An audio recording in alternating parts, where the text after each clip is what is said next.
Hi అండి. అందరికీ నమస్తే. నేను మీ మేఘన. వెల్కమ్ బ్యాక్ టు మేఘనా డానియల్. ఈరోజు మన ఛానల్‌లో చేపల కూర చేసుకోబోతున్నాం. ఈ చేపల కూరను ఒక్కసారి నేను చెప్పినట్టు ట్రై చేసి చూడండి. ఎటువంటి మసాలాలు లేకుండా సింపుల్‌గా చేసేసుకోవచ్చు. మీరు ఫస్ట్ టైం ఫిష్ కర్రీ చేస్తున్నవారైనా సింపుల్‌గా చేసేసుకోవచ్చు. అలాగే ఈ వీడియోని ఫస్ట్ టైం ఎవరైతే చూస్తున్నారో ప్లీజ్ నా ఛానల్‌ను లైక్ చేయండి, సబ్స్క్రైబ్ చేసుకోండి. మీలో ఎంతమందికి చేపల కూర అంటే ఇష్టమో కామెంట్ చేయండి. ఇప్పుడు మనం కర్రీ ప్రిపరేషన్లోకి వెళ్ళిపోదాం.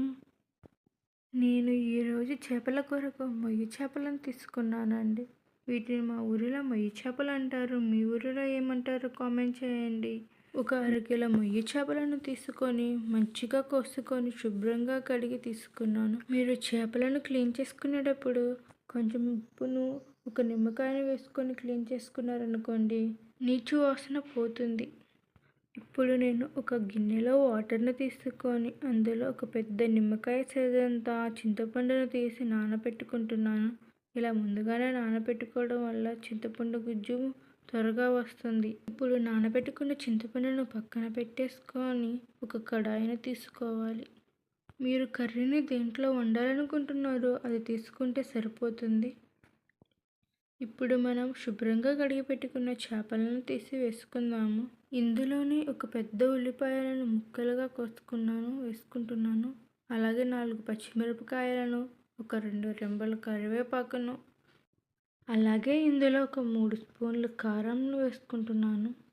కారం అనేది చేపల కూరలో ఎక్కువగా ఉంటేనే బాగుంటుంది. రుచికి సరిపడినంత ఉప్పుని కూడా వేసుకోవాలి. ఇలా వేసుకున్న తర్వాత మొత్తాన్ని మంచిగా ముక్కలకి పట్టేలాగా కలుపుకోవాలి. ఆయిల్ వేయకముందే ఒక్కసారి మొత్తం ఇలా కలుపుకున్నాం అనుకోండి, కారం ఉప్పు మొత్తం ముక్కలకు సమానంగా పడుతుంది. మీకు ఇష్టమైతే ఇందులో కొంచెం ధనియాల పౌడర్ కూడా వేసుకోవచ్చు, కానీ మొయ్యి చేపలకు ఇలా సింపుల్గా చేస్తేనే బాగా ఉంటుంది. ఇలా మొత్తాన్ని ఒక్కసారి కలుపుకున్న తర్వాత ఒక చిన్న టీ గ్లాస్ నిండా ఆయిల్ తీసి వేసుకున్నాను. ఆయిల్ వేసుకొని ఒక్కసారి మళ్ళీ మంచిగా ముక్కలకు పట్టేలాగా బాగా కలుపుకోవాలి. మనం ఎంత మంచిగా కలిపితే ముక్కలకు ఉప్పు కారం అనేది చాలా బాగా పడుతుంది. చేపల కూర మంచిగా చిక్కగా కుదరాలంటే మనం కారాన్ని ఆయిల్ని ఎక్కువ వేసుకున్నాం అనుకోండి, చేపల కూర మంచిగా చిక్కగా బాగా కుదురుతుంది. చేపల కూరకి టేస్ట్ కారం, ఉప్పు, ఆయిలేనండి. మనం ఎంత ఎక్కువ వేసుకుంటే కూర అంత టేస్ట్గా ఉంటుంది. మరీ అని ఎక్కువ వేసేసుకోవద్దు. ఇలా ముక్కల మొత్తానికి ఉప్పు కారం మంచిగా కలిపి పెట్టుకున్న తర్వాత ఒక గ్లాస్ వాటర్ పోసుకొని కొంచెం కొంచెంగా కలుపుకుంటూ ఉండాలి. మనం ముందుగానే చింతపండు పులుసు పోసుకోకుండా కొంచెం ఇలా వాటర్ పోసుకొని ఉడికించుకున్నామనుకోండి, ముక్కలు అనేవి మంచిగా ఉడుకుతాయి.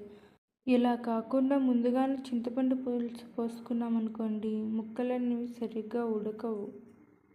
ఇలా ముక్కలన్నీ సగంగా మునిగేంత వరకు వాటర్ పోసుకొని ఇప్పుడు మూత పెట్టుకొని పక్కన పెట్టుకుందాం. ఇప్పుడు స్టవ్ ఆన్ చేసుకొని మనం ముందుగా పెట్టుకున్న చేపలను ఇప్పుడు పొయ్యి మీద పెట్టుకొని ఉడికించుకుందాం మూత పెట్టుకొని. కర్రీ ఉడుకుతున్నప్పుడు మనం అప్పుడప్పుడు మూత తీసుకొని చూసుకుంటూ ఉండాలి. ఇలా చూసుకోవడం వల్ల కర్రీ అనేది అడుగంటుకోకుండా మంచిగా బాగా ఉడుకుతుంది. అలాగే కొంతమందికి చేపల కర్రీలో తలకాయ వేసుకోవడం ఇష్టం ఉండదు, ఎందుకంటే అది బాగోదని అనుకుంటారు కాబట్టి తినరు. అలా తినని వాళ్ళు ఒక్కసారి మొయ్యి చేప తలని తిని చూడండి, చాలా బాగుంటుంది. ఈ మొయ్యి చేప వేపుడికి కూడా చాలా బాగుంటుంది. ఇప్పుడు ఉడుకుతున్న కర్రీని గరిటెతో కాకుండా ఒక క్లాత్ని తీసుకొని ఇలా చేతితో తిప్పుకున్నామనుకోండి, ముక్క అనేది చెదరకుండా కర్రీలో కలవకుండా మంచిగా బాగా ఉడుకుతుంది. ఇలా చూపిస్తున్నట్టు ఇలా చిన్నగా తిప్పుకున్నామనుకోండి, కింద అడుగంటుకోకుండా ఉండేందుకు ఇలా తిప్పుకున్నామనుకోండి, ముక్క అనేది మంచిగా బాగా ఉంటుంది. మనం చిన్నప్పుడు చదువుకున్న అనగనగా ఒక రాజు కథల్లో 7 చేపల్లో ఒక చేప ఎండలేదన్నట్టు నా ఈ చేప ముక్కల్లో ఈ తలకాయ అనేది మంచిగా మునగలేదండి. అందుకని నేను కొంచెం ఒక స్పూన్తో పక్కకు తిప్పుకుంటున్నాను. చిన్నగా తిప్పుకోండి మీకు అలా అయి ఉంటే. మరీ ఎక్కువ తిప్పుకోకండి, ముక్క నలిగిపోతుంది. ఇప్పుడు మనం ముందుగానే చింతపండు నానేసుకున్నాం కదండి, దాన్ని మంచిగా పిసుక్కోవాలి. ఇలా మంచిగా కలుపుకున్న తర్వాత ఒక గిన్నెలోకి తీసుకువేసుకుంటున్నాను. మీకు గ్రేవీ ఎక్కువ కావాలంటే కొంచెం పులుసు ఎక్కువ వేసుకోండి. చేపల కూరలోకి చింతపండు చిక్కగానే ఉంటే బాగుంటుందండి. చిక్కగా కలుపుకోవడం వల్ల త్వరగా కూర చిక్కబడుతుంది. ఎక్కువసేపు వండాల్సిన అవసరం లేదు. అదే కొంచెం నీళ్ళుగా తీసుకున్నాం అనుకోండి, కర్రీ ఎక్కువసేపు వండాలి. ఇలా చింతపండు గుజ్జు మొత్తం పోసేసుకున్న తర్వాత మళ్ళీ ఒక్కసారి గరిటెతో కాకుండా ఇలా క్లాత్తో చేతులను పట్టుకొని మొత్తాన్ని బాగా కలుపుకోవాలి. కలుపుకున్న తర్వాత మూత పెట్టేసి కాసేపు ఉడికించుకుందాము. అప్పుడప్పుడు మనం మూత తీసుకొని కర్రీ చూసుకుంటూ ఉండాలి, అడుగంటుకోకుండా. అలాగే చిక్కబడిన దాకా మనం ఉడికించుకుంటూనే ఉండాలి. ఇలా ఉడుకుతున్నప్పుడు మనం తిప్పుకుంటూ ఉన్నామనుకోండి, కర్రీ అనేది మాడదు, మంచిగా బాగుంటుంది. మాడితే చేపల కూర అంత బాగోదండి. అందుకని మనం జాగ్రత్తగా వండుకోవాలి. ఇప్పుడు మూత పెట్టేసి ఉడికించేసుకుందాము.